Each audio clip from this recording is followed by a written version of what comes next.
بسم اللہ الرحمن الرحیم۔ بہت ہی ضروری پیغام جو ہر شخص کو آگاہی ہونی چاہیے اس کے بارے میں۔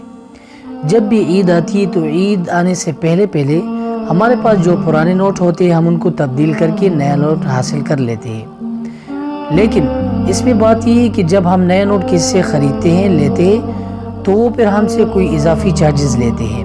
مثال کے طور پر ہمارے پاس 1000 روپے ہے یا ان کے پاس جو نئے نوٹ 1000 ہے، ہم ان کو 1000 روپے وہ ان سے خریدنا چاہتے ہیں تو وہ ہم سے پھر 1100-1200 روپے کا مطالبہ کرتا ہے۔ تو ابھی بات یہ کہ کیا یہ اسلام میں اس کا جواز ہے، کیا یہ جائز ہے ناجائز ہے؟ تو دیکھو، سب سے پہلی بات یہ ہے کہ سود کا معنی جاننا چاہیے کہ سود کسے کہتے ہیں۔ دیکھو، سود کہتے ہیں اصل مال پر زیادتی کو جو مشروط ہو۔ مثال کے طور پر میں کسی کو 100 روپے قرض دے رہا ہوں اور میں اس پہ شرط بھی لگا رہا ہوں کہ آپ نے کل 5 بجے تک مجھے یہ 100 روپے واپس کرنے ہیں۔ اگر 5 بجے تک آپ نے مجھے یہ 100 روپے واپس نہیں کی تو آپ سے میں 150 روپے لوں گا۔ تو دیکھو، ادھر اصل مال جو ہے 100 روپے ہے، لیکن میں 150 روپے لے رہا ہوں تو 100 روپے اصل مال 100 ہے، اس سے میں زیادتی 50 روپے لے رہا ہوں تو یہ سود کہلاتا ہے۔ اور دوسری بات، ہر زیادتی پھر سود بھی نہیں ہوتا جو غیر مشروط ہو، ٹھیک ہے؟ شرط اس میں نہیں ہو۔ مثال کے طور پر میں کسی کو 100 روپے دیتا ہوں اور کل وہ مجھے واپس ریٹرن جو ہے 150 روپے دیتا ہے تو یہ اپنی خوشی سے دے رہا ہے، تو یہ زیادتی جو ہے یہ سود نہیں کہلاتا اس کو، ٹھیک ہے؟ دیکھو، غیر مشروط ہے، اگر مشروط ہوتا تو پھر سود ہوتا۔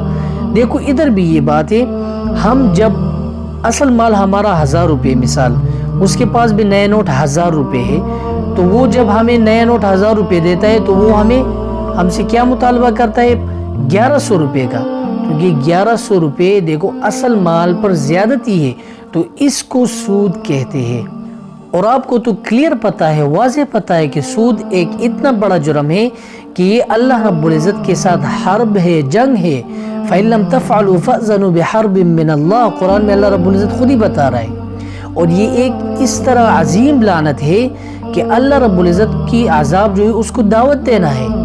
اور سود جو ہے یہ ایک اتنا عظیم جرم ہے کہ سود جو کرتا ہے اس پر اللہ رب العزت کا لعنت ہے۔